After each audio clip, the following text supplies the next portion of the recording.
오늘의 말씀 고린도전서 11장 1절에서 16절까지 말씀입니다. 내가 그리스도를 본받는 사람인 것과 같이 여러분은 나를 본받는 사람이 되십시오.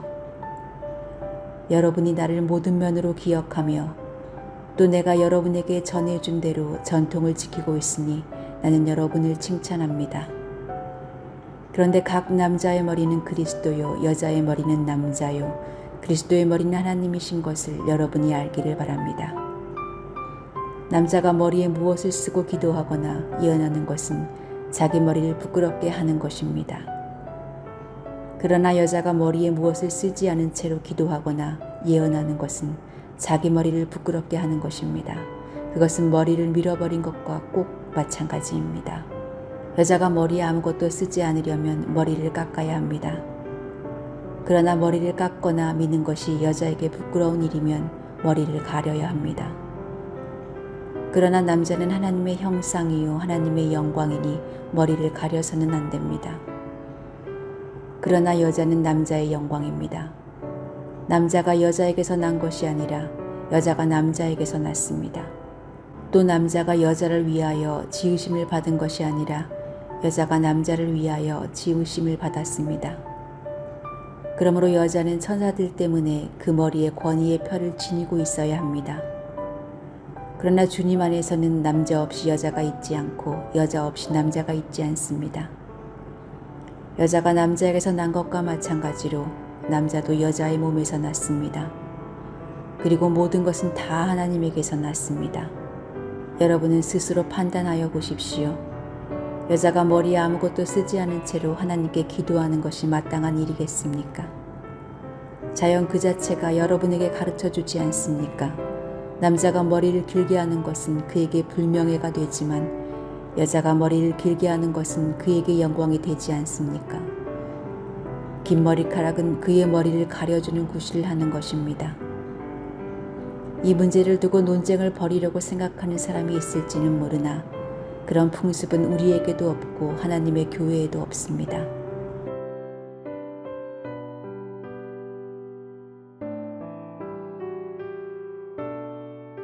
LGBT라는 성소수자를 칭하는 약자를 일상에서 접하게 된 것은 최근 몇 년간의 일입니다. 과거에는 이런 용어가 있어도 일반적으로 사용되지는 않았던 것으로 기억됩니다. 지금 세계는 성소수자들을 비롯해서 여성, 어린아이, 가난한 자, 난민 등에 대한 차별을 범죄시하면서 차별금지법이라는 것을 만들기도 합니다. 심지어 종교에 따른 차별도 없어져야 한다고 말하면서 타종교인에게 전도하는 행위마저 불법화하고 있는 상황입니다. 물론 인간의 죄성에서 비롯된 차별이 있었고 그 차별은 반드시 사라져야 합니다. 그러나 지금의 이 혼란스러운 상황은 많은 이들이 차별과 구별에 대해 오해하고 있기 때문입니다.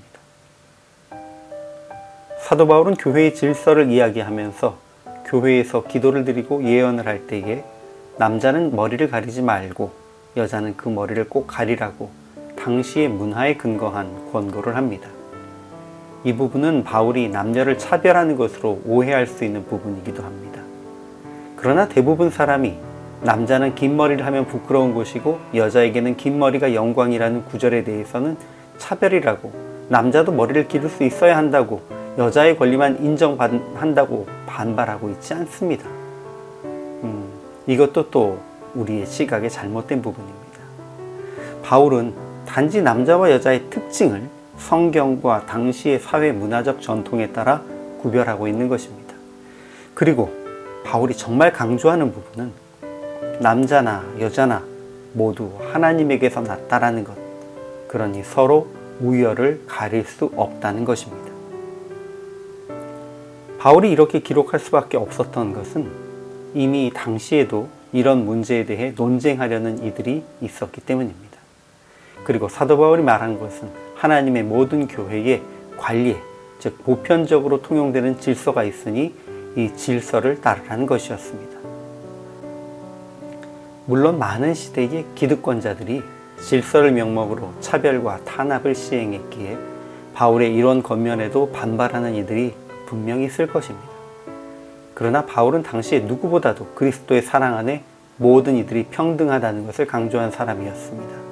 유대인이나 헬라인, 남자나 여자, 종이나 자유인이 모두 같다고 선포하는 바울의 주장은 실로 혁명적인 것이었습니다. 우리는 모두가 하나님의 피조물이라는 것을 기억해야 합니다. 남자나 여자, 가난한 자, 부유한 자, 하나님을 믿는 사람과 믿지 않는 사람, 일반적인 성 정체성을 가진 사람들과 성소수자들 모두 하나님의 피조물이며 주께서 사랑하시는 사람입니다. 그 누구도 차별받거나 업신여김을 받아서는 안 됩니다. 그러나 분명 구별은 받아들여야 합니다. 그것은 부정할 수 없는 구체적인 차이가 있는 것이기 때문입니다. 무엇보다 우리의 머리이신 예수님께서 그들을 어떻게 대하셨을지를 생각하고 예수님의 마음으로 차별당하는 이들을 품으면서 그들을 하나님 나라의 질서 안에 살 수 있도록 이끌어야 할 것입니다.